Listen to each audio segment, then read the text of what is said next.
bonjour et bienvenue à notre exploration d'aujourd'hui. On a reçu un ensemble de documents assez intrigants qui tournent tous autour de la Société royale publique du Canada, la SRPC. Oui, bonjour. On a des textes constitutionnels comme l'Acte de l'Amérique du Nord britannique de 1867, mais aussi des transcriptions, des proclamations officielles qui viennent de la SRPC elle-même, puis des analyses juridiques, disons, alternatives. C'est ça. Puis notre but, là, c'est vraiment de décortiquer les arguments qu'on trouve dans ces sources. Comment est-ce qu'ils voient la légitimité constitutionnelle ici, au Canada? C'est quoi leur perspective? Bien, pour faire simple, ce que ces documents nous disent, c'est que les gouvernements qu'on connaît, le fédéral, les provinces, tout ça, ce seraient des entités de facto. Illégitimes, inconstitutionnelles même depuis au moins 1968. Ah oui, depuis 1968. C'est précis. Oui, il s'appuie beaucoup sur une interprétation bien particulière de certains événements. L'abolition du Conseil législatif du Québec en 68, par exemple. Pour eux, ça, c'est une violation flagrante de l'article 61 de l'Acte de 1867. D'accord. Fait que selon cette lecture-là, il y aurait eu une vraie rupture dans l'ordre constitutionnel canadien. C'est quand même une affirmation majeure. Allons voir le cœur de l'argument. Comment ces documents justifient ça, cette idée que les gouvernements sont illégitimes? L'argument principal qu'on voit partout dans les sources, c'est que nos gouvernements agissent comme des corporations privées, sans vraie autorité légale de jure, comme ils disent. Et donc, la SRPC, elle... Ben, la SRPC, elle, se présente dans ses textes comme étant l'autorité de jure, la seule légitime, finalement. Puis son but, ce serait de restaurer la Constitution de 1867, la vraie, l'originale. Pour appuyer ça, il cite quoi? Des exemples. Oui, ils font référence à des choses comme la Magna Carta pour les principes de limitation du pouvoir, et surtout au statut de Westminster de 1931. Pour eux, c'est ça le vrai moment de l'indépendance canadienne, bien avant 1982. Intéressant. Puis ça a des conséquences sur leur vision des lois actuelles? Tout à fait. On trouve dans leurs écrits cette idée que les lois votées aujourd'hui, ben, c'est pas automatiquement obligatoire pour tout le monde. C'est présenté un peu comme des offres de contrat. Des offres de contrat? Oui, que tu aurais besoin d'accepter, mettons, en signant quelque chose pour que ça s'applique à toi. Ils font aussi une grosse distinction entre l'être humain, la personne physique, là, et la personne juridique. Qui serait quoi, la personne juridique? Une création de l'État de facto, une fiction légale, tu sais, c'est à cette personne juridique-là que les lois s'appliqueraient, mais toujours, selon eux, avec un consentement. C'est ça. Particulier comme approche. Alors, si ça, c'est leur revendication, comment la SRPC s'organise concrètement? Qui sont les joueurs clés d'après ces documents? Les sources décrivent une hiérarchie assez claire. En haut de tout, il y a le peuple, qui est souverain. Après, il y a celui qu'ils appellent le roi Denis Ier.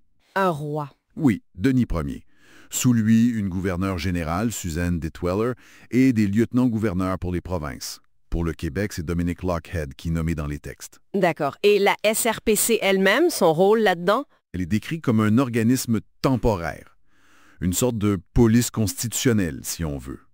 Son travail, ce serait de remettre en place un gouvernement constitutionnel qui, lui, serait élu par le peuple éventuellement. OK, donc on a une structure, un roi, des représentants. Comment ça se traduit en actions concrètes? Qu'est-ce que les documents disent que la SRPC a fait pour affirmer cette autorité de jure? Il y a plusieurs choses qui sont mentionnées. On parle d'un grand jury du peuple du Canada en 2015. Ce jury aurait rendu un jugement déclarant illégal des entités comme la CSST, la CNSST aujourd'hui, puis même l'État national du Québec Inc. Ah ouais, carrément. Puis il y a aussi des proclamations royales en 2017, en 2021. C'est là qu'on nomme Denis Ier comme roi, qu'on ordonne la dissolution d'entités de facto, le retour à des cours de droit commun. On lit aussi dans les documents des trucs qui se veulent plus formels, non? Comme une convocation de la GRC en se basant sur l'acte de 1867. Exact. Les articles 9, 10, 12, 15 et sont cités.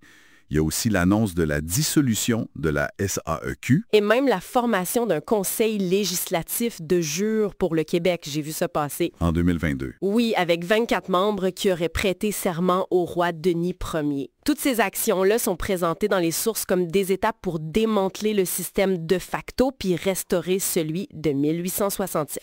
Puis ils appellent les citoyens à faire quoi? Bien, entre autres, à se retirer des listes électorales actuelles pour enlever toute légitimité qui resterait au système en place selon leur logique. De point de vue purement constitutionnel, dans leur argumentaire, c'est quoi la base? Le roc, C'est vraiment l'acte de l'Amérique du Nord britannique de 1867. Sa primauté absolue.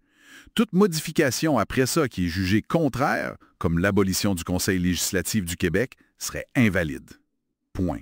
Et le statut de Westminster de 1931. Crucial pour eux. C'est la preuve, selon leur interprétation, que le Canada était déjà pleinement indépendant. Ce qui remettrait en question la validité des accords constitutionnels qui sont venus après, surtout la loi de 1982, pas signée par toutes les provinces. Mhm. Puis il y a aussi cet argument qui revient sur l'impôt sur le revenu. Considéré volontaire, il faudrait un consentement signé pour que ce soit légal de l'exiger. Bon, c'est clair que c'est une remise en question fondamentale de tout l'édifice constitutionnel canadien comme on le comprend habituellement. Ces documents nous montrent vraiment comment ils bâtissent une argumentation alternative étape par étape. Exactement. Le cœur de la chose, dans ces sources, c'est cette idée qu'on a dévié de la Constitution originelle, puis qu'il faut le restaurer.